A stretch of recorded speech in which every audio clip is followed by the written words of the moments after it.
गया किनारा या जिंदगी में जिसने, सूरज वो चांद तारे आकाश में सजाए, सूरज व चांद तारे आकाश में सजाए,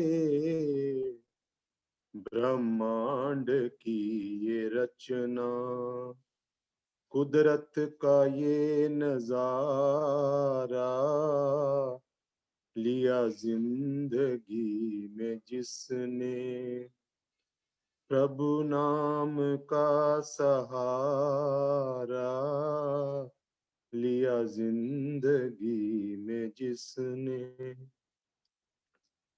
खाली गया न उसके दर से कोई सवाली, खाली गया न उसके दर से कोई सवाली, दीनों का नाथ है वो, दीनों का नाथ है वो, निर्बल का है सहारा, लिया जिंदगी जिसने, प्रभु नाम का सहारा, लिया जिंदगी में जिसने, मानव जन्म को पाकर बाजी को हमने जीता, मानव जन्म को पाकर बाजी को हमने जीता, विषयों में फंस के जीती, विषयों में फंस के जीती, बाजी को हमने हारा, लिया जिंदगी में जिसने, प्रभु नाम का सहारा, लिया जिंदगी में जिसने, जीवन में भारती को जब संकटों ने घेरा, जीवन में भारती को जब संकटों ने घेरा, तब उसकी रहमतों ने, तब उसकी रहमतों ने हर रंजो गम को हारा, लिया जिंदगी में जिसने, प्रभु नाम का सहारा, कश्ती जो थी बंवर में उसे मिल गया किनारा, लिया जिंदगी में जिसने, प्रभु नाम का सहारा। धन्यवाद जी। रविंद्र गुप्ता जी का बहुत बहुत धन्यवाद। परिषद के इस कार्यक्रम का सीधा प्रसारण फेसबुक में लाइव हो रहा है, जिसको पूरे विश्व भर के लोग देख रहे होंगे, और साथ ही साथ यूट्यूब पे भी कल अपलोड हो जाएगा, रिकॉर्डिंग भी चल रही है। मैं जनक अरोड़ा माता जी पानीपत से, इसके बाद आदर्श मेहता जी, फिर ईश्वर देवी जी अलवर से, 4 लोगों के भजन, फिर डॉक्टर सुनील रेजा जी का उद्बोधन होगा। आइए माता जनक अरोड़ा जी पानीपत से एक भजन।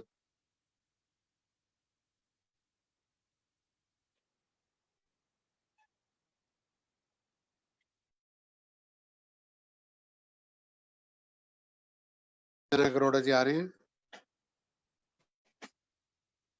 आदर्श मेहता जी आ जाए, माता जी नहीं जुड़ पाई तो। आदर्श मेहता जी, आरिस्मन रोहताश नगर।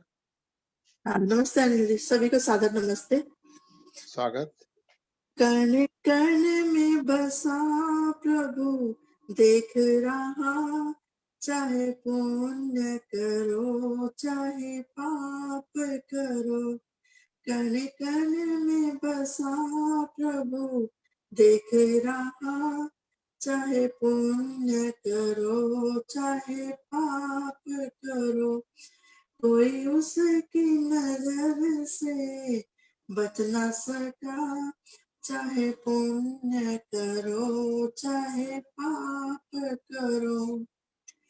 ये जग रचा है ईश्वर ने, जीवों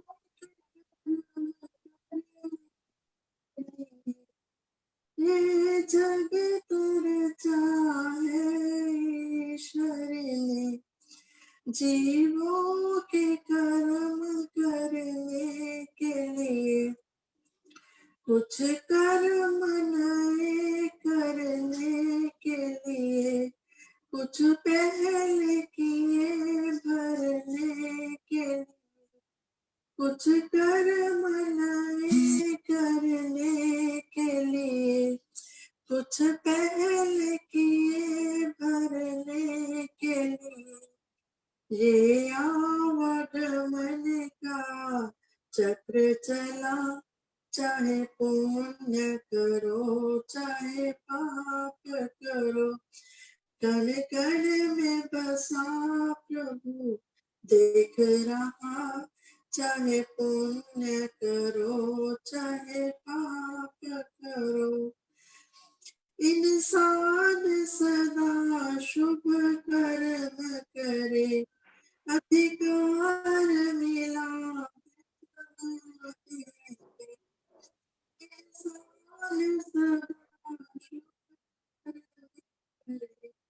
अधिकार मिला है जमाने में। कर्मों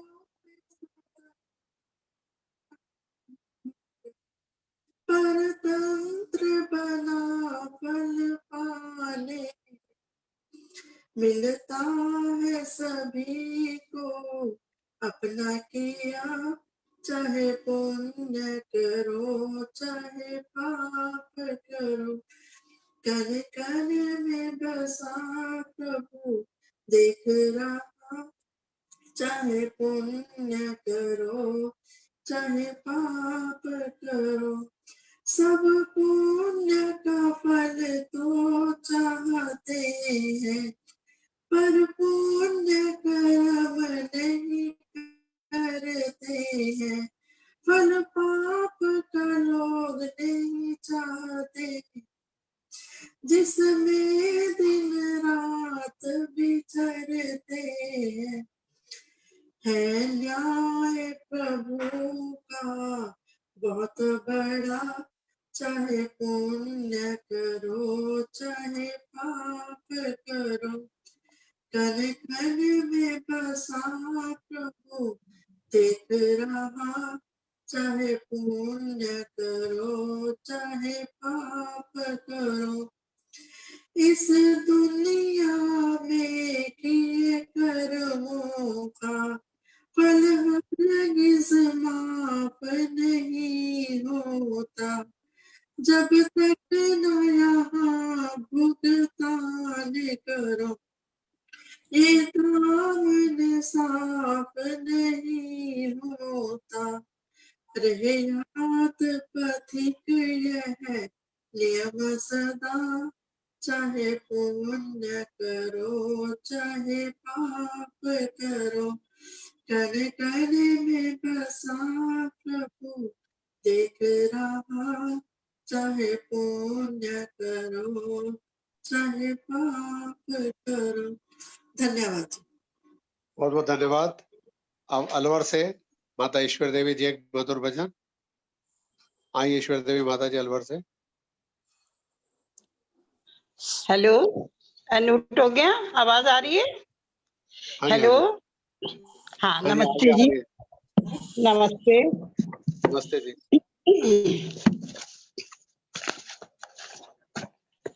ईश्वर भक्ति का भजन। भला करो भगवान सबका भला करो, भला करो आवाज भगवान। नहीं आ रही है आपकी? आवाज आ रही है? आवाज आ रही है क्या? हेलो, आ रही है जी। भला करो भगवान, सबका भला करो, भला करो, भला करो, भला करो, भला करो, दाता दया निधान, सबका भला करो, दाता दया निधान, सबका भला करो।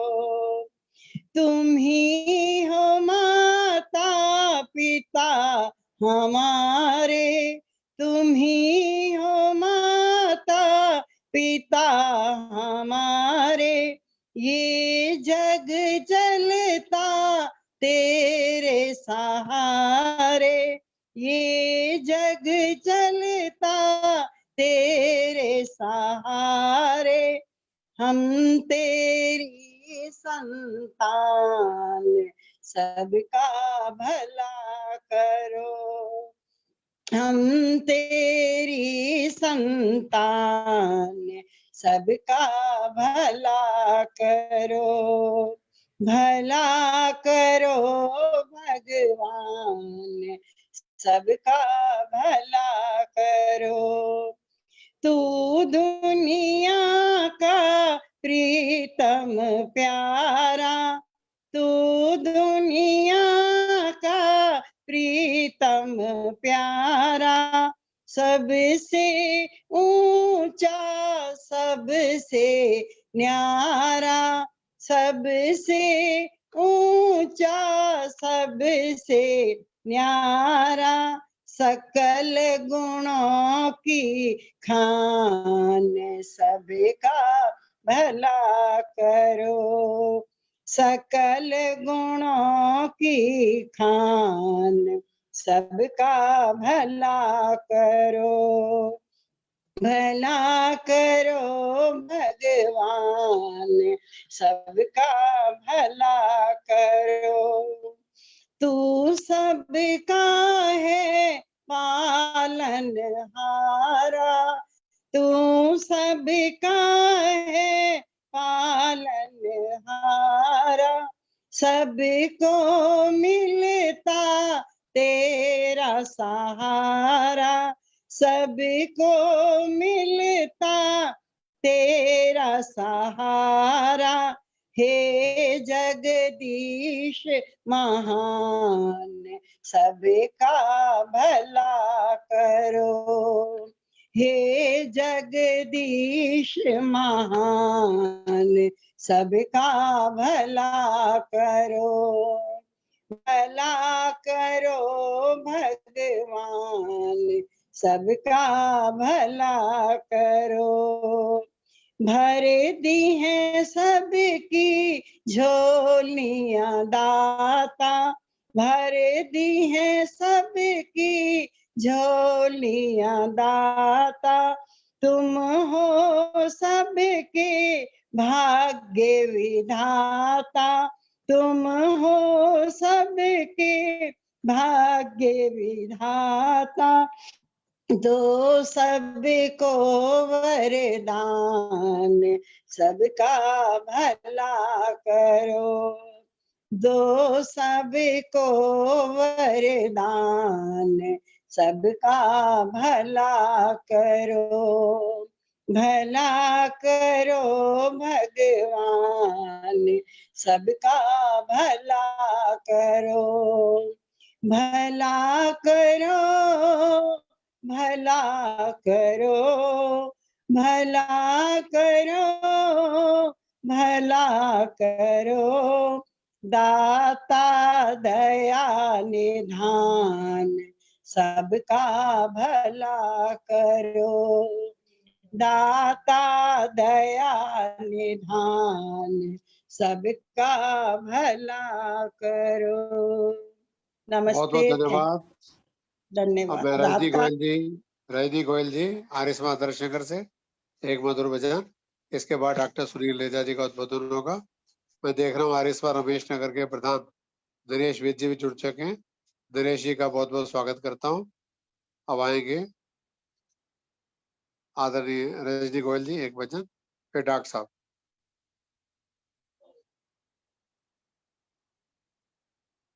आदर्श नगर से रजनी गोयल जी आ रही हैं।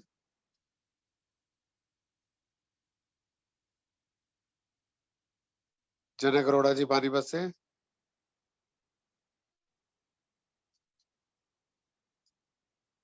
मैसेज मिला था रजनी गोयल जी आदर्श नगर से, क्या जनक अरोड़ा जी पानीपत से एक भजन, फिर डॉक्टर साहब का उद्बोधन। हाँ जी। कोई और इच्छुक हो भजन का एक? हाँ जी। हाँ जी। हाँ जी भैया, मैं बोलूं?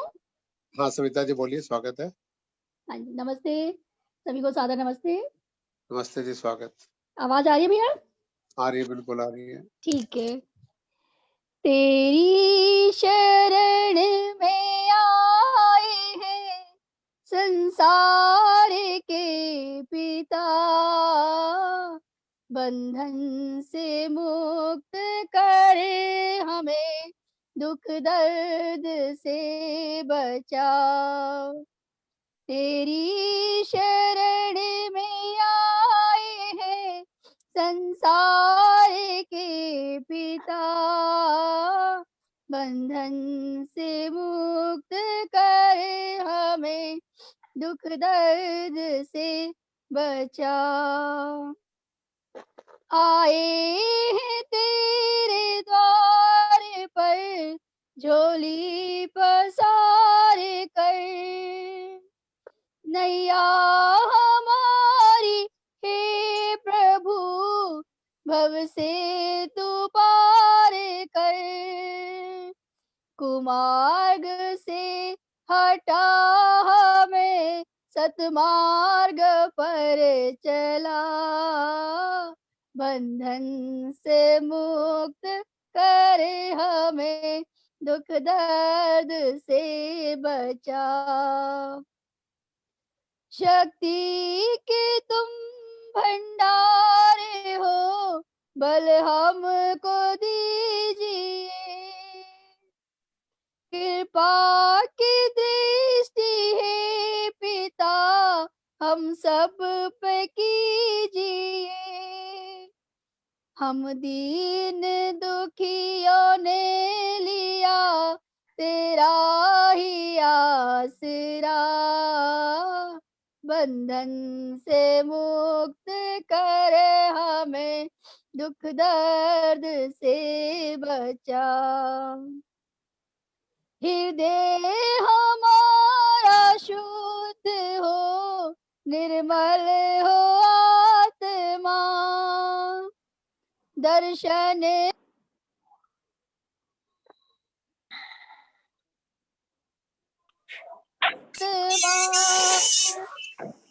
आवागमन के चक्र से प्रभु को दे छुड़ा, बंधन से मुक्त करे हमें, दुख दर्द से बचा। तेरी शरण में आए हैं संसार के पिता, बंधन से मुक्त करे हमें, दुख दर्द से बचा। धन्यवाद भाई जी समय देने के लिए। बहुत बहुत धन्यवाद सविता जी गुड़गांव से। जैसे कि 5 से 5:20 तक 4 भजनों का कार्यक्रम रहता है। बहुत सुंदर आप लोगों ने भजन प्रस्तुत किया, आपका बहुत बहुत धन्यवाद। हापुड़ आर्य समाज के संरक्षक अनंत प्रकाश आर्य जी, रमेश नगर आर्य समाज के प्रधान नरेश विज जी, और इसी तरह देख रहा हूँ अमरनाथ बत्रा जी सुंदर विहार आर्य समाज के मंत्री, अनेकों सुप्रसिद्ध लोग जुड़ चुके हैं। आप सभी का हार्दिक स्वागत करता हूँ। आज शरद ऋतु के अंदर हृदयाघात से कैसे बचें कोरोना काल के अंदर, डॉक्टर सुनील लेजा मेडिकल सुप्रिटेंडेंट जीबी पंत अफसर नई दिल्ली अपने विचार प्रस्तुत करेंगे 30 मिनट और 40 मिनट के बीच में। उसके बाद आज के अध्यक्ष राजेश बंसल जी सुप्रीम कोर्ट के अधिवक्ता अपना मार्गदर्शन धन्यवाद ज्ञापन फिर 2-4 भजन होंगे। मैं डॉक्टर सुनील रेजा से अनुरोध करता हूँ आएंगे अपना अमूल्य मार्गदर्शन हम सब लोगों को कोरोना काल में दें। डॉक्टर सुनील एम रेजा जी स्वागत। नमस्कार जी। सबसे पहले मैं अनिल आर्य जी का धन्यवाद करता हूं कि उन्होंने कोरोना काल के अंदर भी सैकड़ा बना दिया, इतने वेबिनार कर दिए और सभी का मार्गदर्शन करते रहे हैं, करते रहेंगे। और इनके जो टॉपिक्स हैं वो एक से एक हमें ज्ञान देते हैं और एक कोरोना काल के दौरान ये एक वरदान साबित हो रहे हैं। जैसा हम जानते हैं कि कोरोना काल का समय जो है पिछले 8-10 महीने से हम लोग एक ऐसी स्टेज से गुजर रहे हैं कि जिसकी हमें आदत नहीं है और ये एक ऐसा स्ट्रेसफुल पीरियड हो जाता है, पर्टिकुलरली जो बूढ़े व्यक्ति हैं या जो जिनको कोमॉर्बिड कंडीशंस हैं।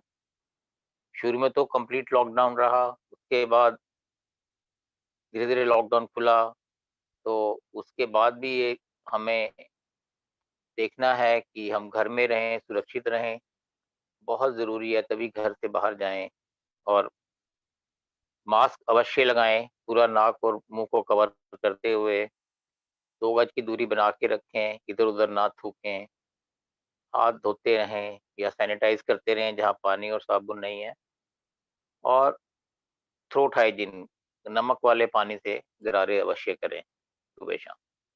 तो ये ऐसा पीरियड है जब हमें एंग्जायटी भी हो रही है, स्ट्रेस भी हो रहा है और डिप्रेशन के केसेस भी ज़्यादा आ रहे हैं। और दूसरी तरफ ये भी देखा गया है कि ऐसे व्यक्ति जिनको क्रॉनिक एलिमेंट्स हैं, high blood pressure, diabetes, heart problem, stroke की प्रॉब्लम, वो कहीं न कहीं अपने जो मेडिकल केयर वो प्राप्त कर रहे थे अपने डॉक्टर से या हॉस्पिटल से, वहाँ जा नहीं पाए या जाने में थोड़ा घबराए और उनका जो ट्रीटमेंट भी काफ़ी इर्रेगुलर हो गया, कंप्लीट फ़ॉलो-अप नहीं रहा। तो कोविड के अंदर ये देखा गया कि जो ओवरऑल कार्डियक प्रॉब्लम्स हैं, वो बढ़ी हैं। लेकिन जैसा हम जानते हैं कि कोविड वायरस, कोरोना वायरस हमारे लिए एक एनिग्मा है, पहेली है, मिस्टीरियस वायरस है। ये वायरस हमारे शरीर के हर एक अंग को प्रभावित कर सकता है। जैसा हम शुरू में सोच रहे थे कि जो कोरोना का वायरस है, वो केवल लंग्स या रेस्पिरेटरी सिस्टम, जो हमारा श्वसन तंत्र है, उसको इफ़ेक्ट करता है।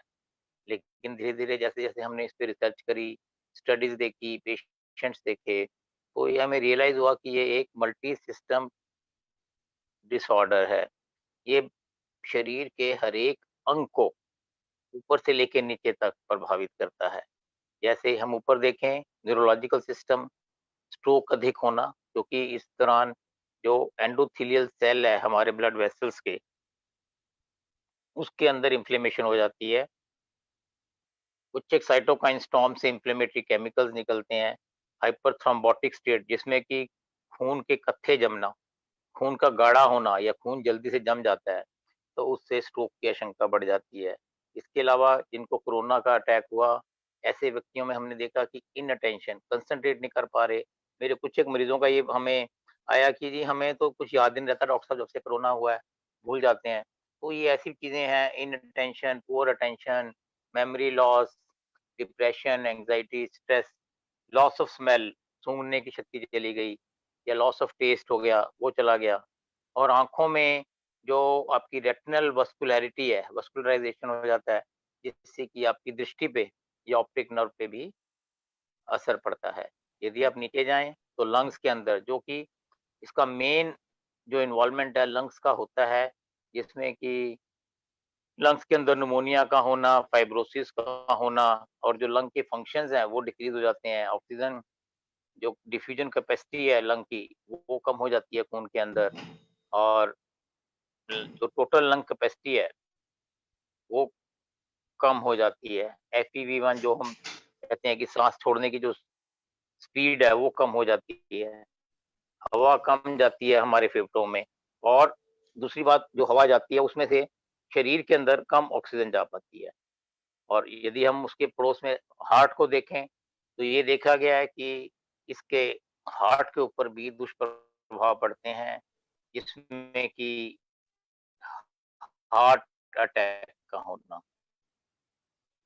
मैंने बताया कि कोरोना के इन्फेक्शन में ये देखा कि जो खून है वो हाइपर कोगुलेबिलिटी हो जाती है, खून के कत्थे जमने की संभावना बढ़ जाती है, और साथ ही जो हमारे ब्लड वेसल्स हैं उसकी जो अंदर की लाइनिंग है, एंडोथेलियल लाइनिंग है, उसमें इन्फ्लेमेशन हो जाती है, सूजन आ जाती है, डैमेज हो जाता है। तो हार्ट को ब्लड सप्लाई करती हैं, उसमें जो सर्कुलेशन है, कभी भी खून का कत्था जम सकता है, थ्रोम्बोएम्बोलिक फिनोमेना जिसको हम कहते हैं, और हार्ट अटैक होने के चांसेस बढ़ जाते हैं। और कुछ एक पेशेंट हमने ऐसे भी देखे हैं इमरजेंसी में जिनको सिर्फ स्ट्रोक हुआ, 29 साल का लड़का है, सिर्फ उसको स्ट्रोक हुआ, पैरालाइज हुआ, देखा तो कोरोना पॉजिटिव। दूसरा हार्ट हार्ट अटैक हुआ, पेशेंट आया इमरजेंसी में, कोरोना पॉजिटिव। यंग पेशेंट्स हैं और कोई वजह दिख नहीं रही है सच। और जब गहराई में गए तो हमने देखा कि जिनको कोरोना हुआ, ऐसे मरीजों में हार्ट फेलियर एक बहुत ही गंभीर बीमारी हो गई, myocarditis, inflammation of the heart muscles, और जो उसके चारों तरफ झिल्ली होती है पेरिकार्डियम, पेरिकार्डाइटिस हो गया, वायरल मायोकार्डाइटिस हो गया, हार्ट फेलियर हो गया, और हार्ट की जो धड़कन है कोरोना की वजह से वो भी काफी पेशेंट्स मैंने देखे जिनकी बाद में इरेगुलर हो गई। कभी वो कहते हैं हमारा दिल बहुत तेज चलता है, और कुछ एक मरीजों में ये देखा गया कि जो हार्ट की धड़कन है वो कमजोर हो गई, कम हो गई।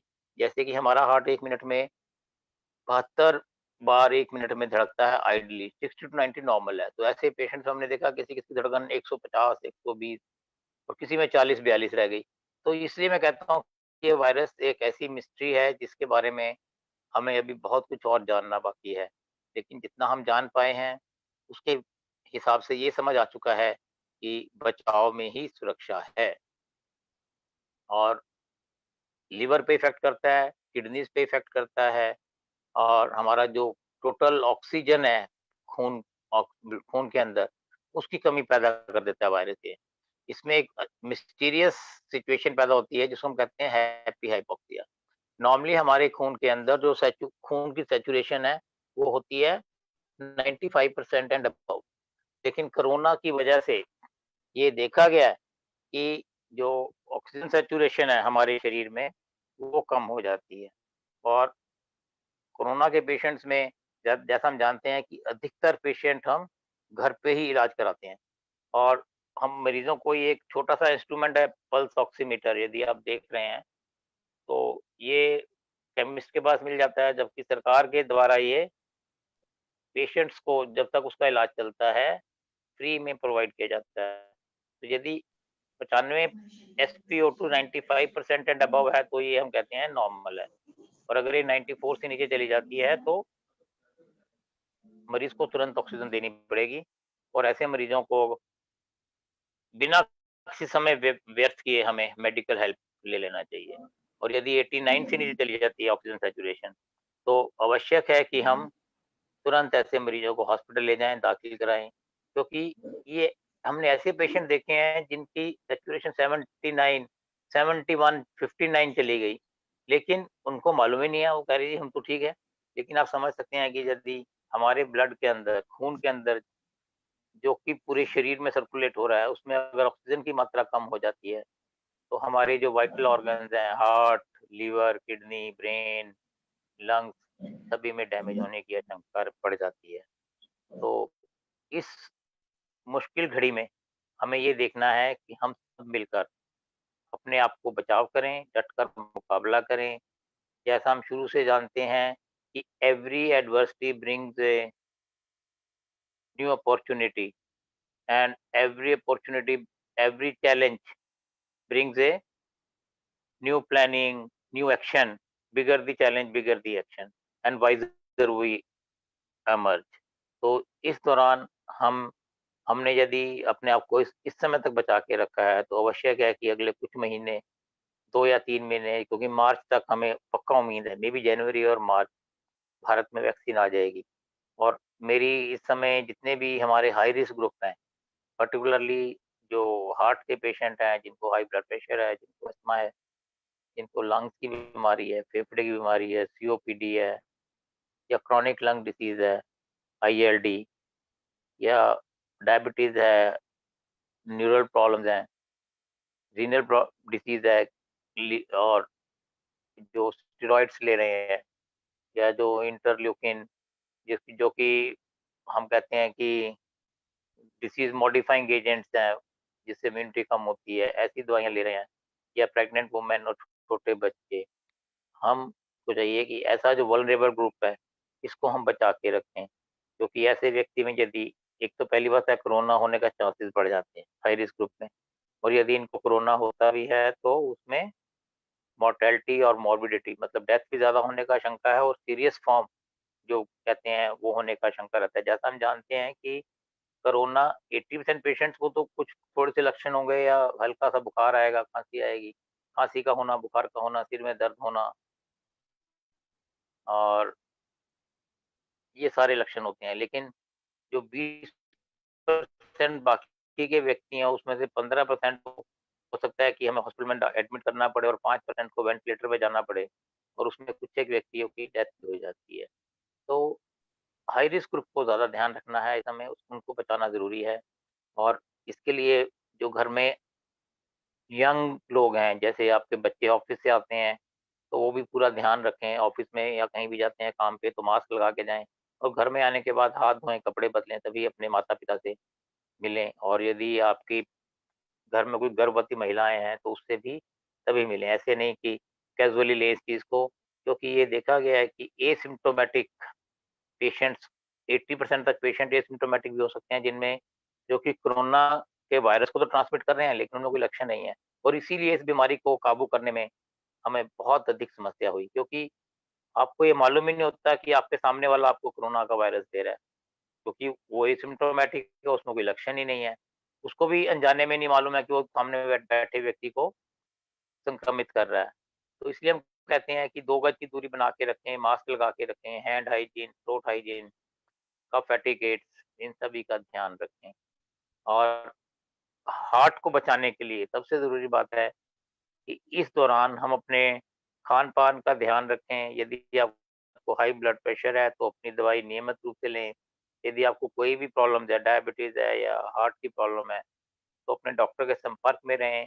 सरकार के द्वारा टेलीमेडिसिन को रेगुलर कर दिया गया है। ये आपके पास ऑप्शन है, यदि आप डॉक्टर के पास विज़िट नहीं कर सकते, हॉस्पिटल नहीं जा सकते, तो आप टेलीफ़ोनिकली मेडिसिन से, जैसे हम ज़ूम मीटिंग कर रहे हैं, इस प्रकार की मीटिंग करके अपने डॉक्टर से दवाई ले सकते हैं, लिखवा सकते हैं। ज़रूरी है कि आप यदि ब्लड प्रेशर से ग्रसित हैं, तो अपना बीपी कंट्रोल करें, हार्ट की दवाइयाँ रेगुलर खाएँ, और इस समय अपनी डाइट का अधिक ध्यान रखें, क्योंकि सर्दियों में देखा गया कि अक्सर हम तला हुआ, भुना हुआ, तेल वाला, मसाले वाला खाना अधिक खाते हैं, जिससे कि ब्लड प्रेशर का अधिक होना या हार्ट की समस्या होने का अंदेशा बढ़ जाता है। तो खाने को बैलेंस रखें, जिसमें कि सीज़नल फ्रूट्स एंड वेजिटेबल को ऐड करें, प्रोटीन अधिक मात्रा में लें, जैसे कि दाल है, पनीर है, 2 पीस पनीर के ले सकते हैं आप, ब्रोकोली है, मोरिंगा है, गाजर है, पालक है, जो आजकल मौसम बथुआ है, मेथी है, ऐसी सब्जियाँ अधिक लें जिसमें फाइबर अधिक है, और वो आपके शरीर में कोलेस्ट्रॉल की मात्रा कम करते हैं। ओट्स ले सकते हैं आप ब्रेकफ़ास्ट में। ओट्स के अंदर ये देखा गया है कि ये फिलिंग भी है, और दूसरा ये हमारे शरीर के अंदर कोलेस्ट्रॉल होता है एक्सेस इंटेस्टाइन में जो हम खाते हैं, उसको एब्ज़ॉर्ब करके इंटेस्टाइन के थ्रू बाहर निकाल देता है। तो ओट्स एक अच्छा ऑप्शन है आपके पास ब्रेकफ़ास्ट के लिए, क्योंकि कहते हैं ना, तेल दें तो आपको अच्छे से ब्रेकफ़ास्ट करना है, जिसमें कि सब्जियाँ, और जैसे आप पोहा खा सकते हैं, दलिया खा सकते हैं, ओट्स खा सकते हैं। जहाँ तक हो सके तेल वाली चीज़ें कम खाएँ, जैसे पूड़ी, पकोड़े, समोसे, तेल वाले अचार। पर अक्सर हमने देखा है कि सर्दियों में ये हमारी टेंडेंसी ज़्यादा खाने की हो जाती है, जिससे वेट तो बढ़ता ही है, एसिडिटी भी होती है और हार्ट की प्रॉब्लम बढ़ने का भी चांसेस हो जाते हैं। दूसरी चीज़, सुबह-शाम यदि आप बाहर जाएँगे, तो उस समय आपको हार्ट अटैक होने के चांसेस बढ़ जाते हैं सर्दियों में, क्योंकि सुबह का टेम्परेचर काफ़ी कम होता है, ठंड होती है बाहर, आप अपने बेडरूम में हैं, बिस्तर में हैं, जैसे ही आप बाहर निकलते हैं, तो जो चेंज ऑफ टेम्परेचर है, उससे जो हमारी स्किन की जो ब्लड वेसल्स हैं, आर्टरीज़ हैं, वो एकदम कंस्ट्रिक्ट करती है, जिससे कि ब्लड प्रेशर एकदम शूट अप कर सकता है और हार्ट के ऊपर जो एकदम ये झटका लगता है, एकदम हाई ब्लड प्रेशर का होना, तो हार्ट और इसके अलावा कुछ हार्मोन सुबह के टाइम जैसे कॉर्टिसोल ज़्यादा बॉडी में रिलीज़ होता है और जो थ्रोम्बोटिक स्टेट्स है, जो कोगुलेबिलिटी है ब्लड की बढ़ जाती है सर्दियों में सुबह के टाइम। तो ये देखा गया है कि यदि हम देखें तो अक्सर ज़्यादातर हार्ट अटैक के पेशेंट सुबह के टाइम होते हैं सर्दियों में। आपने देखा भी होगा कि जितने जो बूढ़े या ऐसे व्यक्ति हैं जिनको हार्ट अटैक हुआ सुबह 6 बजे हुआ, किसी को सुबह 5 बजे हुआ सर्दियों में। तो आपको ध्यान रखना है कि जब सुबह उठें, तो उठने से पहले अच्छे से गर्म कपड़े डाल लें, थोड़ी देर बिस्तर में बैठ जाएँ, पैर नीचे बेशक थोड़ी देर बैठ के पैर नीचे कर लें, फिर धीरे-धीरे खड़े हों और पानी पिएँ 1 या 2 गिलास सोने से पहले और सुबह उठने के बाद, ताकि आपके अंदर जो हाइड्रेशन है बॉडी का वो अच्छा रहे और खून का जो सर्कुलेशन है वो बॉडी में बना रहे। इसके अलावा ये बाहर एकदम सुबह-शाम सैर करने ना जाएँ, क्योंकि ये सर्दी का मौसम है, एयर में पॉल्यूशन भी अधिक है और ये एक ऐसा स्मॉग का डेडली कॉम्बिनेशन बन जाता है जिससे कि हम जो सोचते हैं कि हम सैर कर रहे हैं सुबह-सुबह, उससे फ़ायदा कम होगा और नुकसान ज़्यादा होगा। तो सैर करने के लिए या बाहर आउटडोर एक्टिविटी के लिए आप middle part of the day को चूज़ करें, जैसे कि 10 से 4 बजे के बीच में, धूप में बैठें, खुली हवा में जाएँ। तो उस समय आप बाहर आउटडोर एक्टिविटीज़ वगैरह कर सकते हैं। नहीं तो घर के अंदर बहुत ऑप्शंस हैं, आप घर के अंदर ही योगा कर सकते हैं, प्राणायाम कर सकते हैं, मेडिटेशन कर सकते हैं, एरोबिक्स कर सकते हैं, जो भी आपको पसंद है, dancing, yoga, whatever you like. Indoor activity आप घर के अंदर एरोबिक्स से, केटलबेल से, किसी भी चीज़ से आप अपने शरीर को व्यायाम करिए। लेकिन ये बात भी समझना ज़रूरी है कि जैसा हम कहते हैं कि अच्छी हेल्थ के लिए अगर खाना बेस है, तो एक्सरसाइज़ उसका पिलर है। तो दोनों चीज़ें ज़रूरी हैं हमें स्वस्थ रहने के लिए। हम स्वस्थ भोजन खाएँ, सीज़नल फ्रूट्स एंड वेजिटेबल अधिक लें और साथ में ज़रूरी है कि हम रेगुलर एक्सरसाइज़ करें। आधा घंटा एक्सरसाइज़ मिनिमम 1 दिन में हमें करनी चाहिए। लेकिन ये भी एक ऐज के अनुसार है, यदि आपकी ऐज 80 है तो 20 मिनट्स भी काफ़ी हैं। तो you have to see what minimum 30 minutes in a day is a must. जैसे हम कहते हैं कि हमारे लिए खाना आवश्यक है, हमारे लिए साँस लेना ज़रूरी है, उसी प्रकार हमारा जो बॉडी है it is designed to work. Designed to work means our body has been designed by the god to work. To work मतलब एक्सरसाइज़ करने के लिए बनी है। Movement is life. जब तक आप चलते रहेंगे। जिस दिन आपने बिस्तर पकड़ लिया, पकड़ लिया। तो एल्डरली पेशेंट्स के लिए खासकर मेरा सुझाव है कि आप सुबह उठ के बेशक घर में थोड़ी सैर कर लें, पर अवश्य चलें। घर में योगा कर लें, डीप ब्रीथिंग कर लें, बच्चों के साथ खेल लें और जैसा फिज़िकल एक्टिविटी शरीर के लिए है, वैसे ही दिमाग के लिए पढ़ना, यदि आप कुछ पढ़ते हैं, जो भी आपको अच्छा लगता है, रीडिंग, सिंगिंग और कब poetry whatever you like, that is a basically exercise of your brain. जिस प्रकार हम शरीर के लिए एक्सरसाइज़ कहते हैं कि आप केटलबेल ले लीजिए, आप डंबल ले लीजिए, उससे आप थोड़े-थोड़े हाथ-पैर ऐसे-ऐसे चला सकते हैं, थोड़ा एरोबिक्स कर सकते हैं, वॉकिंग कर सकते हैं और जो यंग लोग हैं, साइक्लिंग कर सकते हैं। स्पोर्ट्स में बच्चों को आप भेजिए, खेलने के लिए उनको उत्साहित करिए। आउटडोर एक्टिविटी बच्चों के लिए बहुत आवश्यक है और जैसा हम जानते हैं आजकल स्कूल भी नहीं खुले हैं, तो बच्चों को आप 1 घंटा बाहर खेलने के लिए प्रेरित करें और दिन के टाइम आप खुद भी उनके साथ बाहर सैर करने जा सकते हैं। उसमें आप वॉक कर सकते हैं 40 मिनट, 60 मिनट और वॉक करने का भी एक तरीका है कि आप पहले 10 मिनट धीरे-धीरे स्पीड को अपनी बढ़ाएँगे, फिर बीच में 20 या 30 मिनट थोड़ा तेज़ चलेंगे।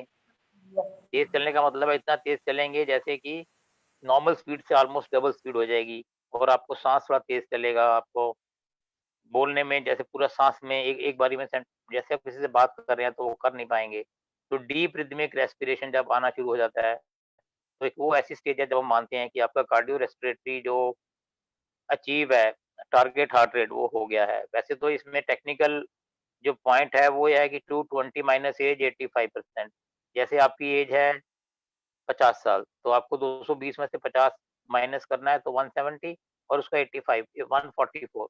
यदि आप 144 का हार्ट रेट अचीव करते हैं तो आपने टारगेट हार्ट रेट अचीव कर लिया। यदि आपके पास ऐसी डिवाइस है, जैसे आजकल स्मार्ट वॉचेज हैं और भी चीजें हैं, तो अच्छी बात है। नहीं तो एक मोटा मोटा ये बात है कि यदि आप थोड़ा तेज चल रहे हैं और आप लंबे गहरे सांस ले रहे हैं, हल्का सा आपको लग रहा है गर्मियों में पसीना आ रहा है, सर्दियों में तो पसीना नहीं आएगा, लेकिन गर्मियों में ये लगता है हल्का सा आपको लग रहा है वार्मनेस बॉडी, वार्म की फीलिंग आ रही है, that means you have achieved your target heart rate. और इस स्टेज में आप 10 15 20 मिनट मेंटेन करिए, और आखिर के 5-10 मिनट फिर आप स्लो डाउन हो जाइए। It is like a aeroplane, आपने धीरे धीरे असेंड करना है, अपनी स्पीड बढ़ानी है, फिर एक स्पीड पे प्लेट्यू पे जाना है, फिर धीरे धीरे स्पीड को कम करते हुए डिसेंड करते हुए आराम करना है। तो ये वॉक करने का तरीका है, और ये जो प्रिंसिपल है, ये आप हर एक एक्टिविटी के लिए हमारे लिए जरूरी है। आपने देखा होगा कि फुटबॉल मैच से पहले, क्रिकेट मैच से पहले खिलाड़ी ग्राउंड में आके थोड़ी जॉगिंग करते हैं, इधर उधर भागते हैं, तो बॉडी को, इसको कहते हैं वार्म अप। वार्म अप का मतलब है कि हम अपने हार्ट को, अपने लंग को, अपने मसल्स को, अपने जॉइंट्स को, और अपने जो बॉडी है उसको प्रिपेयर कर रहे हैं मैच के लिए। क्योंकि मैच में एकदम यदि आप जाते हैं तो आपको एकदम तेज भागना पड़ेगा, स्टर्नस एक्सरसाइज हो जाएगी, तो उससे शरीर को डैमेज होने का नुकसान रहता है, नुकसान हो सकता है। तीसरी चीज, अवॉइड हरी करी एंड वरी, चिंता करनी बंद करिए, मन को शांत रखिए, और तला हुआ मसाले वाला खाना ना खाएं। ये भी आजकल एक नया आया है कि स्ट्रेस से भी हार्ट अटैक होने के चांसेस बढ़ जाते हैं। यदि आप क्रॉनिक स्ट्रेस में रहते हैं, हमेशा टेंशन में रहते हैं, उखड़े उखड़े से रहते हैं, मूड खराब रहता है, डिस्ट्रेस में रहते हैं, यू मस्ट हैव सीन कि कुछ लोग दुखी रहते हैं, तो ऐसे वाले व्यक्ति में हार्ट अटैक होने का अंदेशा बढ़ जाता है, with compare to a person who is happy, always relaxed, cool, अपने आप से सेटिस्फाइड है, कंटेंटेड है, उसको लगता है कि हाँ यार मैंने सब अच्छा किया है। अपनी अपने आप से दिन में एक बार जरूर बात करिए। जैसे विवेकानंद जी ने कहा कि talk at least once in a day to yourself, otherwise you will miss the opportunity to talk to a very nice person। तो अपनी पीठ को थपथपाइए, अपने आप को अच्छा महसूस करिए, ताकि आपको लगे कि आप एक अच्छे इंसान हैं, अच्छे कर्म करिए। आहार व्यवहार विचार, अपना आहार अच्छा रखिए, अपने विचार अच्छे रखिए, और व्यवहार वो भी अच्छा रखना बहुत जरूरी है। यदि आप लोगों से, मुझे कहते हुए ये बड़ी अचंभित बात है कि यदि आप किसी को डांट भी लगाते हैं तो आप अपना नुकसान ज्यादा करते हैं, क्योंकि ये स्टडीज में आ गया, यदि आप डांट लगा रहे हैं तो आपके अंदर एक रेज रिएक्शन होती है, जिसमें कि स्ट्रेस हार्मोन्स रिलीज होते हैं, कैटेकोलामीन, नॉरएड, तो वो आपके शरीर में 48 या 72 घंटे तक रह सकते हैं, जिससे कि आपके हार्ट की धड़कन बढ़ सकती है, ब्लड प्रेशर बढ़ सकता है, आपको उससे ज्यादा नुकसान होगा। तो इसकी बजाय यदि have a sense of gratitude, मतलब लोगों को यदि आप धन्यवाद करते हैं, उनकी हेल्प करते हैं, तो you have a feeling of well being, you have a feeling of happiness, satisfaction, eternal satisfaction, कि आपने अच्छा कार्य किया। तो ये आपके लिए अच्छा है, आपके स्वास्थ्य के लिए अच्छा है, मानसिक स्वास्थ्य के लिए अच्छा है। और ये देखा गया कि यदि आपका मानसिक स्वास्थ्य अच्छा है, तभी आपका जो फिजिकल हेल्थ है, जो शारीरिक स्वास्थ्य है, वो भी अच्छा रहेगा। तो physical and mental health, social health, spiritual health, आपको चारों लेवल पे काम करना है। जैसे हमने बताया, फिजिकल हेल्थ के लिए फिजिकल एक्टिविटी, खाना अच्छे खाना है, और मेंटल हेल्थ के लिए आप थोड़ा अपनी पसंद की चीज, जो भी आपको पसंद आता है उसको पढ़ें, जो भी आपको उसमें अच्छा लगता है, गाना गाना, singing, reading, poetry, whatever you like, that you can do. Even playing carrom, playing chess is a good mental exercise, reading newspaper. तो और तीसरी चीज है फिजिकल, मेंटल, सोशल, अपने जो आस पड़ोस हैं, अपने फैमिली के लोग हैं, दोस्त हैं, उनसे आप अच्छे से मिलें, बात करें, फ्रेंडली रहें, मतलब don't, then everybody will like you. If you keep fighting with everyone, then people will make a distance from you and you will feel more distress. और चौथा जो सबसे इम्पोर्टेंट है, WHO ने जो बोला है, विश्व स्वास्थ्य संगठन ने, वर्ल्ड हेल्थ ऑर्गेनाइजेशन ने, वो है स्पिरिचुअल हेल्थ। स्पिरिचुअल हेल्थ के लिए ज़रूरी है कि हम योगा करें, मेडिटेशन करें, ध्यान करें, ध्यान लगाएं। गायत्री मंत्र का पाठ करें, या जो भी इष्ट देव आपके, जो जिसको भी आप मानते हैं, उसकी आप आराधना कर सकते हैं, जो भी आपको अच्छा लगता है। आप कम से कम 15 या 20 मिनट रोज यदि मेडिटेशन में बैठते हैं, तो it is a big stress reliever and it will keep you going for the long run. And जरूरी बात है कि नींद भी अच्छी लेनी बहुत जरूरी है, और हंसते रहें, खुश रहें, ताकि आपके आसपास का वातावरण भी अच्छा बना रहे। और दूसरी चीज, रिलैक्स करना सीखें। जैसे बिल्कुल शरीर को ढीला छोड़ दें, उसमें कुछ एक योग में मुद्राएं हैं, शवासन या योग निद्रा जिसको कहते हैं, मेडिटेशन है, वो आप कर सकते हैं। और नींद पूरी लें। ये देखा गया है कि यदि आप रात में नहीं सोते हैं, तो sleepless is a state of stress for the body. जैसे यदि आप रात में जागते रहेंगे, तो सुबह आप देखेंगे तो आपका बीपी हाई होगा, क्योंकि रात भर आप जो सोए नहीं है, वो जो बॉडी एक स्टेट ऑफ स्ट्रेस में रही, स्टेट ऑफ डिस्ट्रेस में रही, और ये लोगों को मालूम नहीं होता, वो सोचते हैं कोई बात नहीं। तो आपको ये अच्छी स्लीप हाइजीन मेंटेन करनी है। समय पे सोएं। यदि आप 10 बजे सोते हैं, तो 10 बजे सो जाएं। और आपने देखा होगा, जैसे भगवान ने बनाया है सर्कैडियन रिदम, कि सुबह ब्रह्म मुहूर्त में उठें, जल्दी उठें, उस समय आप योगा करें, मेडिटेशन करें, तो उस समय बॉडी के अंदर पॉजिटिविटी आती है। हवन करें, जो भी आपको पसंद है वो करें। और उसके बाद फिजिकल एक्टिविटी करने के बाद आप अच्छे से समय पे नाश्ता करें, खाना खाएं, समय पे सही मात्रा में, सही मन से और सही एटीट्यूड से ठीक खाना खाएंगे, तो आप स्वस्थ रहेंगे। और लंच खाने को भी हम कहते हैं सुबह 8 से 9 में यदि आप ब्रेकफास्ट कर रहे हैं, तो 10-11 बजे हल्का कुछ खा लीजिए, फल या कुछ भी। और फ्रूट्स एंड वेजिटेबल अधिक लेंगे, तो ये भी देखा गया है कि यदि आप फ्रूट्स एंड वेजिटेबल ज़्यादा खाते हैं, तो भी आप हार्ट अटैक से बचे रह सकते हैं, क्योंकि इनके अंदर फाइटोकेमिकल्स हैं, एंटीऑक्सीडेंट्स हैं, जो कि हमारे शरीर के अंदर फ्री रेडिकल निकलते हैं स्ट्रेस के दौरान। आप जानते हैं कि आजकल की जो स्ट्रेसफुल ज़िंदगी है, एयर पोल्यूशन है, इसकी वजह से या हमारे शरीर के अंदर कुछ केमिकल निकलते हैं, स्ट्रेसेस निकलते हैं, जो कि हमारे शरीर की जो है ब्लड वेसल्स की एंडोथेलियल लाइनिंग है, एपिथेलियल लाइनिंग, उसको डैमेज कर देते हैं, जिससे कि हार्ट अटैक, स्ट्रोक, ये सब बीमारियां होने का खतरा बढ़ जाता है। इसी प्रकार डायबिटीज पेशेंट को अधिक ध्यान रखना है सर्दियों में। और आपने 1-2 बजे लंच किया, फिर शाम को थोड़ी सी मात्रा में कुछ 3-4-5 बजे कुछ खा सकते हैं। डिनर 7-8 बजे 9 बजे तक कर लीजिए। सोने से पहले 1 कप दूध पी लीजिए। और ये भी देखा गया है, गाय का दूध थोड़ा हल्का होता है, उसमें फैट की मात्रा कम होती है। तो आप भैंस के दूध की बजाय अगर गाय का दूध पीते हैं, तो आपके लिए अधिक फायदेमंद होगा। ऑयल कौन सा इस्तेमाल करें, कितना इस्तेमाल करें, ये भी बहुत ज़रूरी है। कम से कम मात्रा में फैट का इस्तेमाल करें। ये देखा गया है कि हमें डाइट के अंदर 10-15% से ऊपर हमें फैट का इस्तेमाल नहीं करना है। यानी कि एक दिन में हमें 15 ग्राम या 15 एमएल तेल, घी, इससे अधिक नहीं खाना है। और आप ये समझ सकते हैं कि एक व्यक्ति के लिए 1 महीने में आधा लीटर तेल या आपको घी चाहिए टोटल। यदि घर में 4 व्यक्ति हैं, तो एवरेज 1 महीने में आपके यहाँ अगर 2 लीटर तेल लगता है, तो दैट इज़ ओके। को ज़्यादा लग रहा है, जैसे 4 आदमी हैं और आपका महीने का कंज़म्पशन तेल का 5 लीटर है, दैट मीन्स आप ज़रूरत से अधिक मात्रा में ऑयल खा रहे हैं। उससे 2 नुकसान होते हैं, एक तो आपका वेट नियंत्रित नहीं होता, दूसरा लीवर के अंदर फैट डिपॉज़िट हो जाते हैं, फैटी लीवर जैसे कहते हैं। यदि हम अल्ट्रासाउंड करते हैं ना भारत के व्यक्तियों का, 40 साल से अधिक जितने भी जिनकी तोंद बाहर निकली हुई है, जिनका पेट बाहर निकला हुआ है, 70% पेशेंट्स का जो लीवर है वो फैटी लीवर है। उसके लीवर के सेल्स के अंदर फैट डिपॉज़िट हो गया है, जिसकी वजह से लीवर ठीक से काम नहीं करता, और उसकी वजह से इम्यूनिटी कम होती है, लीवर के एंजाइम डीरेंज हो जाते हैं, आपका डाइजेशन, गैस, डिस्पेप्सिया, ये सारी बीमारियाँ हो जाती हैं, और कोलेस्ट्रॉल की मात्रा बढ़ती है शरीर में, जिससे कि हार्ट अटैक के और स्ट्रोक के चांसेस बढ़ जाते हैं। तो ज़रूरी है आप तेल कौन-सा इस्तेमाल करें? मैं कहता हूँ कच्ची घानी सरसों का तेल सुंदर, सस्ता और टिकाऊ है, आप इसका इस्तेमाल करिए। जैसे एवरेज इंडियन ने देखा गया है कि दिन हम भारत में 50 एमएल तक ऑयल या फैट लेते हैं एक दिन में। तो आप उसको 1/3 कर देना है, उसमें आप सरसों का तेल ले सकते हैं 5 ग्राम, यानी 1/3।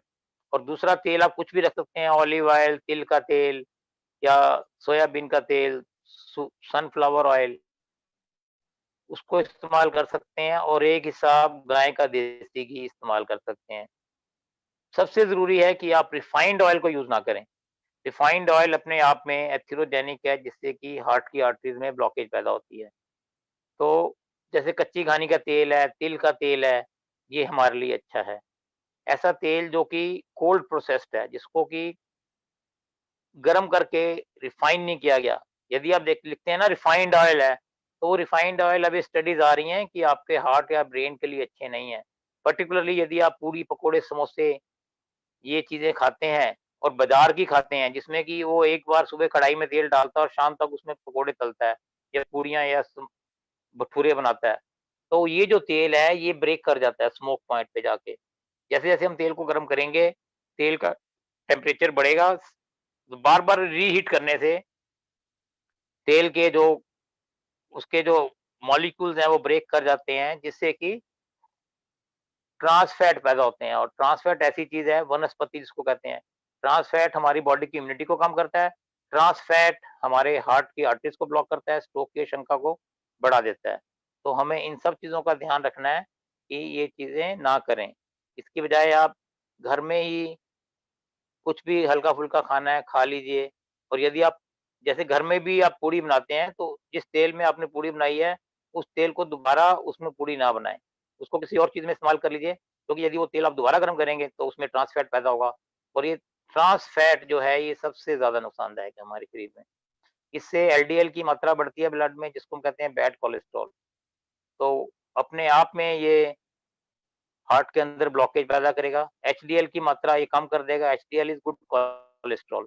तो इससे डबल नुकसान होता है।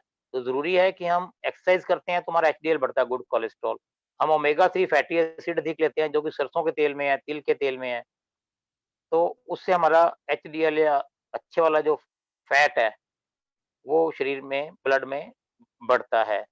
तो एचडीएल का मतलब है जो कि हमारे आर्टरीज़ को क्लियर करता है। और एलडीएल लो डेंसिटी लिपोप्रोटीन, जो कि हमारी आर्टरीज़ में ब्लॉकेज पैदा करता है, थिरोजेनेसिस करता है। तो सही मात्रा में ओमेगा 3 फैटी एसिड लेने ज़रूरी हैं, सही मात्रा में तेल का इस्तेमाल करें और सॉल्ट इनटेक को रेस्ट्रिक्ट करें।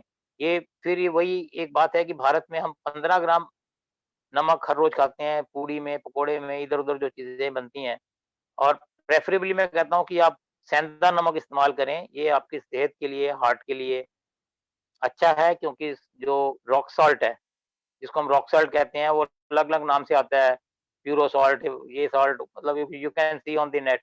मैं पर्टिकुलर ब्रांड को प्रमोट नहीं करना चाहता यहाँ पे। तो आप सेंधा नमक अगर लेते हैं, तो वो रॉक से बनता है, जिसमें कि मिनरल्स और ज़िंक और मैग्नीशियम, सेलेनियम, ट्रेस एलिमेंट्स अधिक मात्रा में होते हैं। और ये सिर्फ़ एक कोल्ड प्रोसेस्ड होता है, मतलब उसको पीस के आपके किचन में आ जाता है।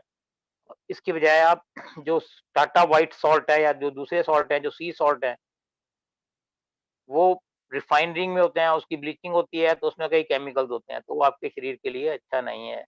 तो बेस्ट है आप सेंधा नमक इस्तेमाल करिए, कम मात्रा में करिए, जितना नमक आप इस्तेमाल कर रहे हैं अभी, उसका 1/3 कर दीजिए।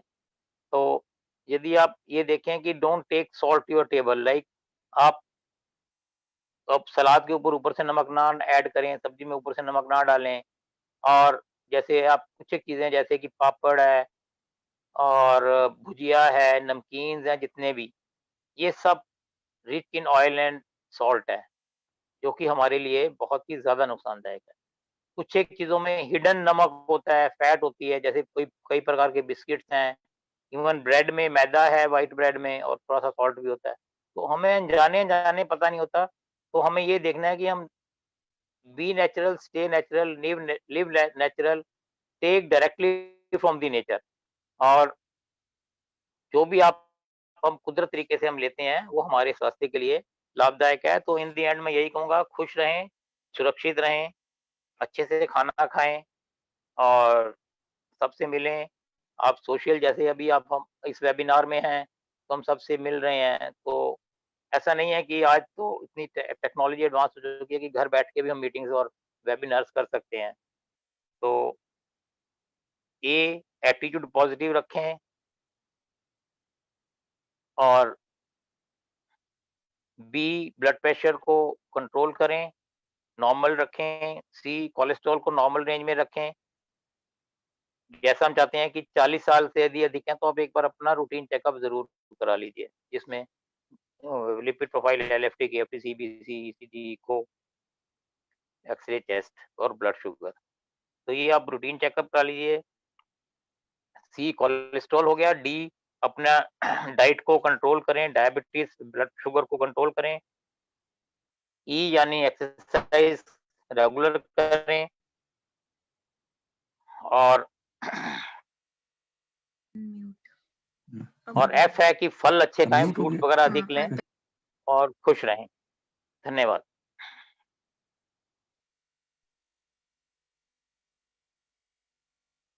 हेलो।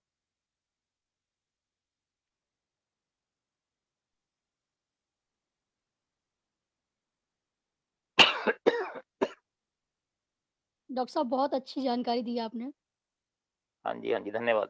डॉक्टर साहब अपना फोन नंबर भी दे सकेंगे क्या?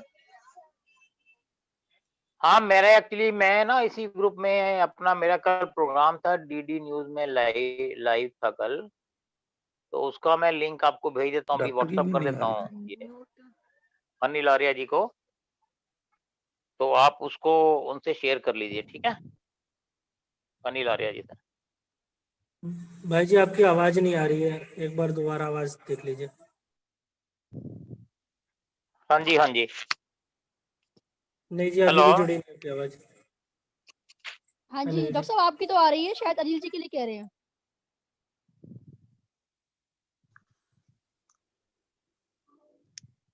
अभी भी नहीं आई भाई जी आपकी आवाज। डॉक्टर साहब मैं हापुड़ से बोल रहा हूँ। आपके व्हाट्सएप पे अपने बेटे की कुछ प्रॉब्लम है कोरोना की, वो आपको भेजी है। हाँ, वो मैंने देख लिया है। यदि संभव हो तो आप मुझे गाइड करने का कष्ट करें। हाँ, नहीं, अगर वो एज कितनी है बेटे की आपके?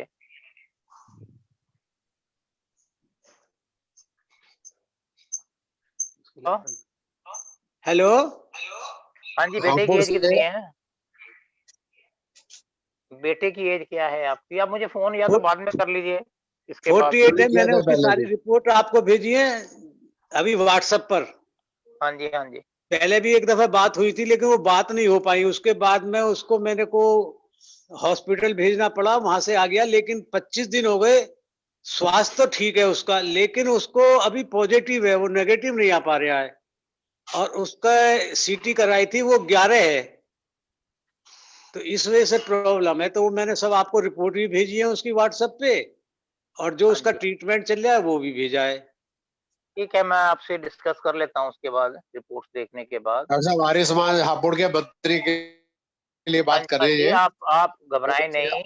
अगर उसको फीवर नहीं है, कोई और कॉम्प्लिकेशन नहीं है, और सिर्फ एक आरटी-पीसीआर टेस्ट पॉजिटिव आ रहा है और सीटी वैल्यू 11 है, जो अच्छी चीज नहीं है मेरे विचार में। तो अब ये जो आरटी-पीसीआर टेस्ट का ये एक फ्लॉ है कि ये बताता नहीं है कि ये वायरस जो हम डिटेक्ट कर रहे हैं टेस्ट के अंदर, ये लाइव है कि डेड है। ये क्योंकि ये जेनेटिक मटेरियल को रीड करता है सीधा। तो जरूरी है कि आप अपने बेटे को बोले कि नमक वाले गर्म पानी से गरारे करे, सोडियम बाइकार्बोनेट पाउडर डाल के गरारे करे, और बीटाडिन गार्गल्स आते हैं, उससे दिन में 3 बार गरारे करे, और आधे घंटे तक खाना नहीं है बीटाडिन गार्गल्स करने के बाद। और 1 हफ्ते के बाद आप दोबारा चेक करा सकते हैं अपना आरटी-पीसीआर टेस्ट। होपफुली वो नेगेटिव आ जाएगा। बहुत बहुत धन्यवाद। अब मैं बाकी भाइयों की श्रृंखला को शुरू करूं। आज के कार्यक्रम के अध्यक्ष सुप्रीम कोर्ट के वरिष्ठ अधिवक्ता श्री राजेश बंसल जी से प्रार्थना करूंगा अपना मार्गदर्शन संदेश। इसके बाद 2-4 भाइयों का कार्यक्रम रहेगा। आइए श्री राजेश बंसल जी, आपका स्वागत है। डॉक्टर साहब नमस्कार, बहुत सुंदर जानकारी दी आपने, और विशेष रूप से ये बड़ी कारगर जानकारी है समाज के लिए, और सभी वर्ग जो आज कोरोना से ग्रसित हैं या जो कोरोना काल के अंदर इस समय अपने घरों में और अपने व्यवसाय को चला रहे हैं। तो जितनी जानकारियाँ थी आपने, जिसमें mask, sanitisation, distancing, corona elements के बारे में जो आपने सारी प्रकाश डाला, वो सराहनीय और अति महत्वपूर्ण जानकारियाँ थी जो सभी को आवश्यकता थी, और आपने सभी को विशेष रूप से सारी जानकारियां प्रेषित करी।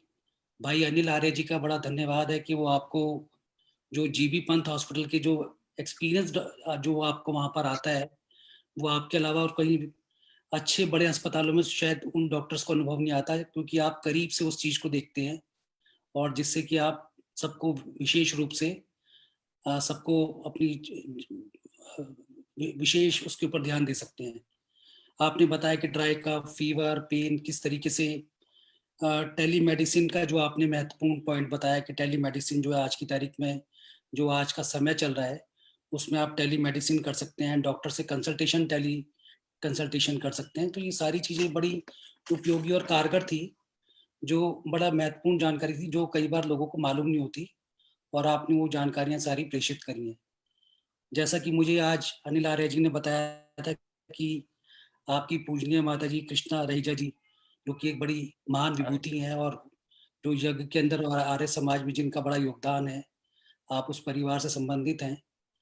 और आपके जो भाई हैं रहीजा डेवलपर्स, जो कि सारे हिंदुस्तान में जिनकी डेवलपर्स हैं, और आपने लेकिन इस नोबल प्रोफेशन को चॉइस करा जिससे कि आप समाज की सेवा कर रहे हैं। और जिस तरीके से मैंने अभी देखा कि आप काफ़ी विनम्र और सबकी बात को सुनने वाले और सबकी सहायता करने में अग्रसर हैं, तो मैं चाहूँगा कि आप अपना नंबर भी सबके साथ शेयर करें, जिससे कि हाँ जी, हाँ जी। सब आपकी सब जो कुशलताएं हैं आपकी उसका लाभ उठा सकें।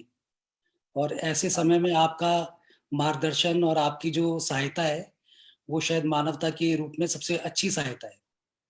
तो मैं आपका बहुत बहुत धन्यवाद करता हूँ कि आपने भाई अनिल आर्य के कहने पे आए यहाँ पर और बहुत अच्छी सकारात्मक सब बातें यहाँ पर सबको बताई हैं, और शायद ही किसी के मन में ऐसा प्रश्न रहा हो कि इसका उत्तर आपने ना दिया हो। बिल्कुल सहजता से और सुंदरता से आपने अपनी बात कही है। धन्यवाद, शुक्रिया आपका। धन्यवाद जी। आज के अध्यक्ष श्री राजेश बंसल जी, आप सुपुत्र हैं श्री रामफल एडवोकेट, जो शारदीय शिक्षक सभा न्याय समिति के अध्यक्ष रहे, श्री सोमनाथ मरवाह जी के साथी रहे, तो उसी परिवार से आप संबंधित हैं। राजेश बंसल जी अपना अमूल्य समय निकाल कर हमारे साथ जुड़े, मैं आपका बहुत बहुत धन्यवाद। अब मैं प्रवीण आर्य जी गाजियाबाद, राय जी गोयल जी से अनुरोध करूंगा एक एक भजन प्रस्तुत करें, जो भी तैयार हो आ जाएं। राय जी गोयल जी, फिर प्रवीण आर्य जी।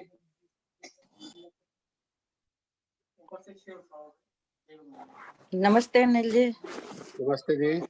अच्छा, सुनाइए जी। हाँ जी, अभी बोल रही हूँ, अभी बोल रही हूँ।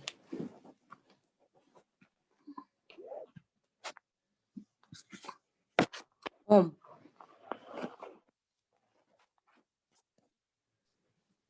ओम नाम गाले बंदे मिटा ले अंधेरा, ना कुछ तेरा ना कुछ मेरा। ओम नाम गाले बंदे मिटा ले अंधेरा, ना कुछ तेरा ना कुछ मेरा। प्रभु के भजन बिना सुनी जिंदगानी, सुनेगा न कोई तेरे दुखों की कहानी। धर्म के पुजारी तुझको अधर्मों ने घेरा, ना कुछ तेरा ना कुछ मेरा। ओम नाम गाले बंदे मिटा ले अंधेरा, ना कुछ तेरा ना कुछ मेरा। संग ना चलेगा तेरे चांदी और सोना, में मिले ये मिट्टी का खिलौना। छोड़कर हवेली होगा मरे घट में डेरा, ना कुछ तेरा ना कुछ मेरा। कामी और क्रोधी मन को मोह में फंसाया, लोभ ने हमेशा तेरे नाम को डुबाया, जीना और मरना यहाँ जोगी वाला फेरा, ना कुछ तेरा ना कुछ मेरा। देख ले जगत का कैसा खेल निराला, राघव कहाँ गया वह गाने वाला। जाग जाग जाग बंदे हो गया सवेरा, ना कुछ तेरा ना कुछ मेरा। ओम नाम गाले बंदे मिटा ले अंधेरा, ना कुछ तेरा ना कुछ मेरा, ना कुछ तेरा ना कुछ मेरा। ओम। नमस्कार जी, धन्यवाद जी अनिल जी, बहुत बहुत धन्यवाद समय देने के धन्यवाद लिए। जी गोयल जी। अब अनिल जी हमारे बीच में नमस्कार। नमस्ते जी सुशांता जी अम्बाला से, जनक अरोड़ा जी पानीपत से। नमस्ते भाई साहब। वो आ जाए। कौन सी आइए। जनक अरोड़ा जी पानीपत से सुनाएंगे भजन। हाँ जी हाँ जी, स्वागत है माता जी। सायकाल का टाइम है, अब एक प्रभु प्रार्थना का भजन रख रही हूँ। सुनाइए। तेरी तेरी शरण में आए हैं संसार के पिता, बंधन से मुक्त कर हमें दुख दर्द से बचा।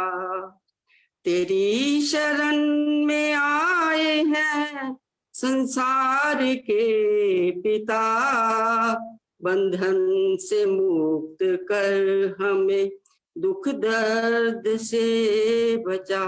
आवाज आ रही है अनिल जी? आवाज आ रही है? आ रही है जी, आ रही नहीं आएगी तो हम खुद बोल लेंगे। अच्छा।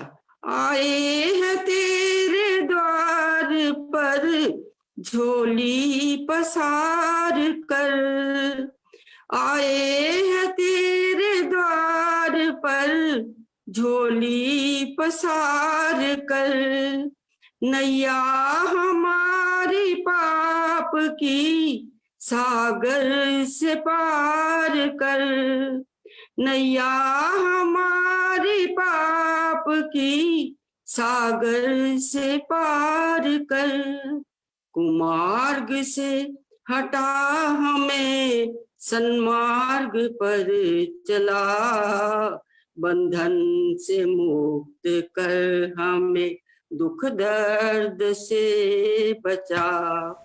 तेरी शरण में आए हैं संसार के पिता, बंधन से मुक्त कर हमें दुख दर्द से बचा। शक्ति का तू भंडार है बल हमको दीजिए, शक्ति का तू भंडार है बल हमको दीजिए, कृपा दृष्टि है पिता हम सब पे कीजिए, कृपा दृष्टि है पिता हम सब पे कीजिए। हम दीन दुखियों ने लिया है तेरा आसरा, बंधन से मुक्त कर हमें दुख दर्द से बचा। तेरी शरण में आए हैं संसार के पिता, बंधन से मुक्त कर हमें दुख दर्द से बचा। मोह माया काम क्रोध ने घेरा है आन कर, मोह माया काम क्रोध ने घेरा है आन कर, हमको सभी सताते हैं बलहीन जान कर, हमको सभी सताते हैं बलहीन जान कर। इन दुष्टों और कष्टों से हमको बचा बचा, बंधन से मुक्त कर हमें दुख दर्द से बचा। तेरी शरण में आए हैं संसार के पिता, बंधन से मुक्त कर हमें दुख दर्द से बचा। हृदय हमारा शुद्ध हो, निर्मल हो आत्मा। हृदय हमारा शुद्ध हो, निर्मल हो आत्मा। दर्शन करे हम आपके जिसमें परमात्मा। दर्शन करे हम आपके जिसमें परमात्मा। आवागमन के चक्र से हमको छुड़ा छुड़ा, बंधन से मुक्त कर हमें दुख दर्द से बचा। तेरी शरण में आए हैं संसार के पिता, बंधन से मुक्त कर हमें दुख दर्द से बचा। बंधन से मुक्त कर हमें दुख दर्द से बचा। धन्यवाद। बहुत बहुत धन्यवाद। माता जनक अरोड़ा जी पानीपत से, अम्बाला से सुशांता जी, गाजियाबाद से दिनेश प्रसाद जी को देख रहा हूँ हमारे, जिनकी तैयारी हो आज है। वैशाली से भी गुरुदल अग्रवाल जी हमारे बीच उपस्थित हैं। प्रतिभा कटारिया जी भी हैं। 1-2 भजन फिर शांति पाठ। सुशांता बोल रही हूँ। बोलो जी, अम्बाला वालों का स्वागत। हाँ जी, धन्यवाद जी अनिल जी। सुनाइए जी। इतनी शक्ति हमें देना दाता, मन का विश्वास कमजोर होना। इतनी शक्ति हमें देना दाता, मन का विश्वास कमजोर होना। हम चले नेक रास्ते पे, हमसे भूल कर भी कोई भूल होना। इतनी शक्ति हमें देना दाता, दूर ज्ञान के हों अंधेरे, तू हमें ज्ञान की रोशनी दे। दूर अज्ञान के हों अंधेरे, तो हमें ज्ञान की रोशनी दे। हर बुराई से बचते रहें हम, जितनी भी दे भली जिंदगी दे। बैर होना किसी का किसी से, भावना मन में बदले की होना। हम चले नेक रास्ते पे, हमसे भूल कर भी कोई भूल होना। इतनी शक्ति हमें देना दाता, हम न सोचे हमें क्या मिला है, हम न सोचे किया क्या है अर्पण। हम न सोचे हमें क्या मिला है, हम न सोचे किया क्या है अर्पण। फूल खुशियों के बांटे सभी को, सबका जीवन ही बन जाए मधुबन। अपनी करुणा का जल तू बहा दे, कर दे पावन हर एक मन का कोना। हम चले नेक रास्ते पे, हमसे भूल कर भी कोई भूल होना। इतनी शक्ति हमें देना दाता, मन का विश्वास कमजोर होना। हर तरफ जुल्म है, बेबसी है, सहमा सहमा सहर आदमी है। हर तरफ जुल्म है, बेबसी है, सहमा सहमा सहर आदमी है। पाप का बोझ बढ़ता ही जाए, जाने कैसे ये धरती थमी है। बोझ ममता से तू ये उठा ले, तेरी रचना का ही अंत होना। हम चले नेक रास्ते पे, हमसे भूल कर भी कोई भूल होना। इतनी शक्ति देना दाता, मन का विश्वास कमजोर होना। हम अंधेरे में है, रोशनी दे, खो न दे खुद को ही दुश्मनी से। हम अंधेरे में है, रोशनी दे, खो न दे खुद को ही दुश्मनी से। हम सजा पाए अपने किए की, मौत भी हो तो सह लें खुशी से। कल जो गुजरा है फिर वो न गुजरे, आने वाला वो कल ऐसा होना। हम चले नेक रास्ते पे, हमसे भूल कर भी कोई भूल होना। इतनी शक्ति हमें देना दाता, मन का विश्वास कमजोर होना। हम चले नेक रास्ते पे, हमसे भूल कर भी कोई भूल होना।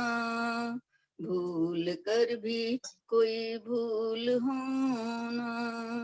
सब बहुत बहुत नमस्ते धन्यवाद जी। अम्बाला से सुशांता जी। अब मैं आमंत्रित नमस्ते करता जी। हूँ दीप्ति सप्रा जी गुड़गांव से, एक मधुर भजन। इसके बाद शांति पाठ की ओर बढ़ते हैं, आज का कार्यक्रम समापन की ओर। आइए दीप्ति सप्रा जी। प्रवीणा ठाकरे जी भी बम्बई से जुड़ी हुई माता जी, उनका भी स्वागत है। आइए दीप्ति सप्रा जी, स्वागत।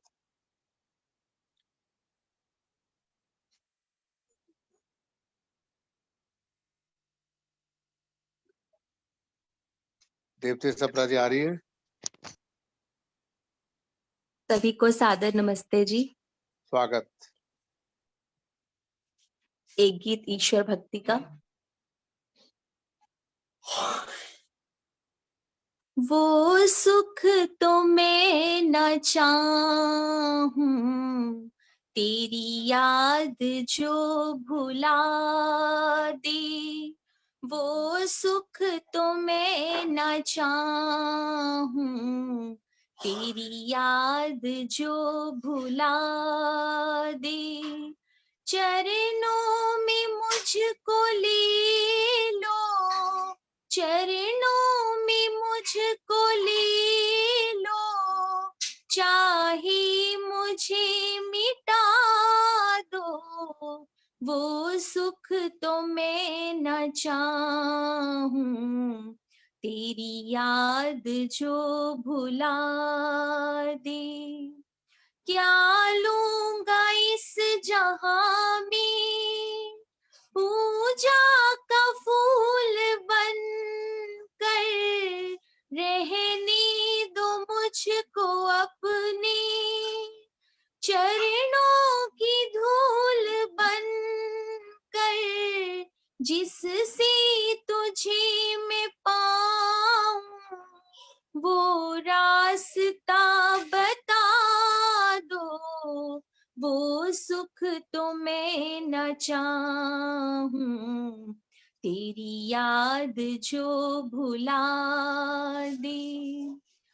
जब से मैं भूल करके तुझसे जुदा हुआ हूँ, तब से तेरी जहां में बेआसरा हुआ हूँ। अब तो शरण पड़ी को अपना ही आसरा दो, वो सुख तो मैं न चाहूं तेरी याद जो भुला दे। दिल में हो याद तेरी ऐसी लगन लगा दे, दिल ही नहीं वो दिल क्या तेरी याद जो भुला दे। है दिल वही जो सब कुछ तेरी याद में भुला दे, वो सुख तो मैं न चाहूं तेरी याद जो भुला दे, वो सुख तो मैं न चाहूं तेरी याद जो भुला दे। चरणों में मुझको ले लो, चरणों में मुझको ले लो, चाहे मुझे मिटा दो, वो सुख तो मैं न चाहूं तेरी याद जो भुला दे, वो सुख तो मैं न चाहूं तेरी याद जो भुला दे। बहुत बहुत धन्यवाद। बहुत बहुत धन्यवाद। बहुत सुंदर तृप्ति जी, बहुत सुंदर गाया। अंतिम भजन धन्यवाद। गीत के लिए आमंत्रित प्रवीणा ठाकरे जी मुंबई से हमारे बीच हैं, सुनाना चाहेंगी। स्वागत है।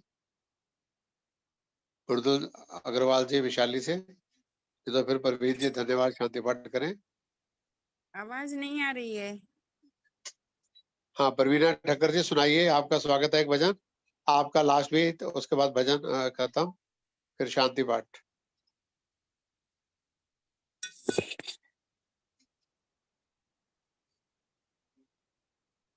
प्रवीणा जी सुनाइए बम्बई से।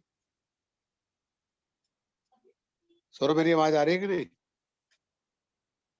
आ रही है जी आपकी। प्रवीणा ठक्कर जी बम्बई से, लास्ट गीत आज का। मुंबई वालों का स्वागत।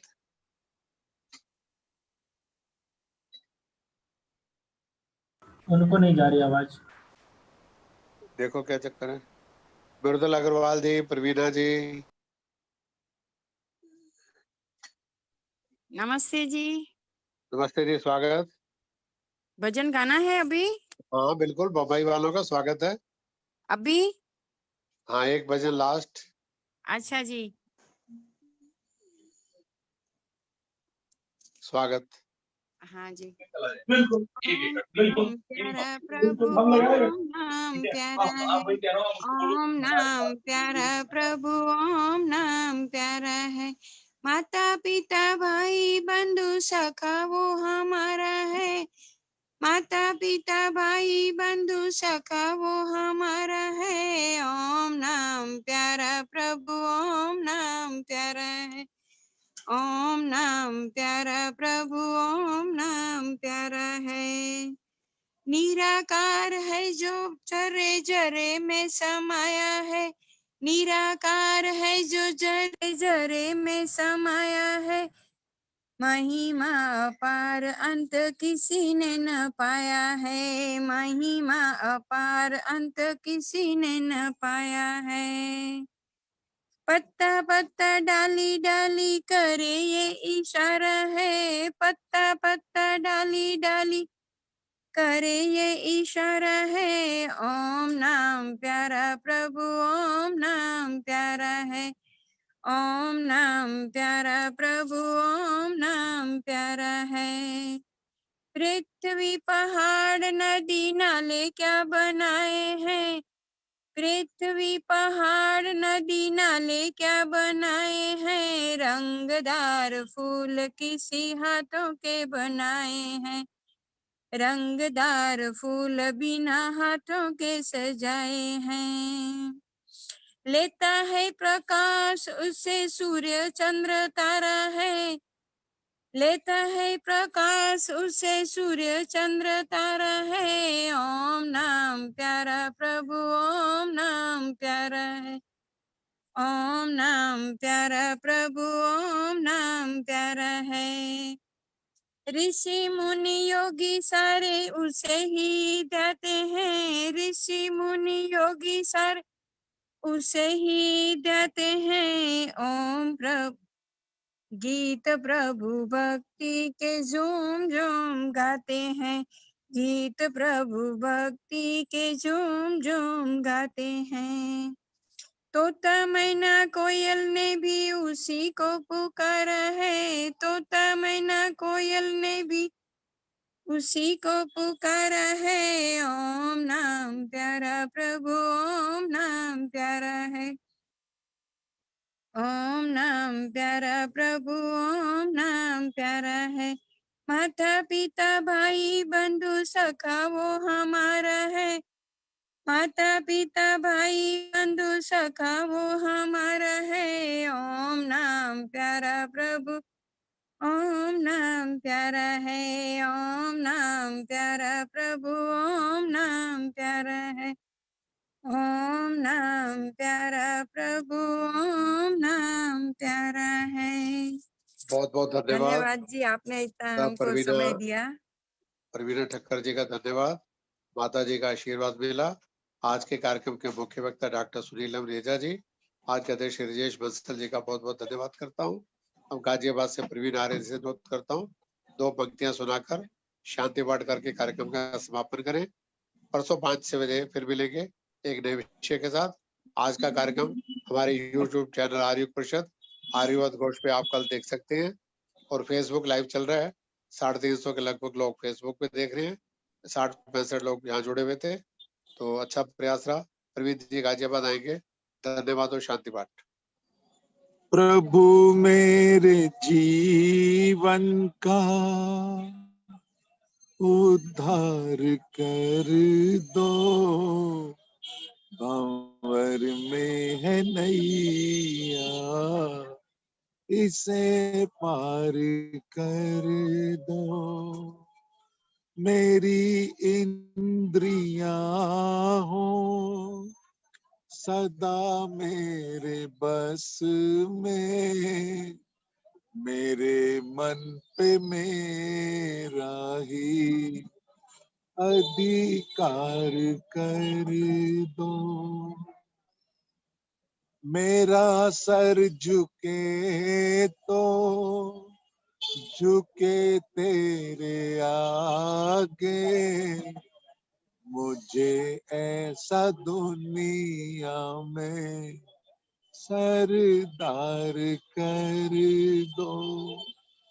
प्रभु मेरे जीवन का उद्धार कर दो, भंवर में है नैया, इसे पार कर दो। खत्म हो गया। उपस्थित सभी सज्जनों का हृदय की गहराइयों से मैं आभार व्यक्त करता हूं और आशा करता हूं कि जब जब भी आपको आगे ऐसी सूचना मिले वेबिनारों की, आप इसी प्रकार अपना स्नेह बनाए रखें और जुड़ते रहें और लाभान्वित होते रहें। शांति पाठ के साथ ये सभा यहाँ पर संपन्न होगी। गहरा लंबा सांस भरते हुए ओम देव शांतिरंतरिक्षध्वं शांति पृथ्वी शांतिरापा शांतिरौषधया शांतिः वनस्पतया शांति विश्वे देवा शांति ब्रह्म शांति सर्वत्वं शांति शांति देवा शांति सामा शांति रेधि। ओम शांति शांति शांति। बोले सो अभय सत्य सनातन वैदिक धर्म की जय हो। जय जगत गुरु महर्षि दयानंद की जय। गुरु जय हो। गोविंदानंद जी महाराज की जय। देश जय और हो। धर्म पर बलिदान होने वाले वीर और वीरांगनाओं की जय। भारत जय माता हो। की जय। गौ माता का पालन हो। एक बार गहरा लंबा सांस भर के करेंगे ओम की ध्वनि।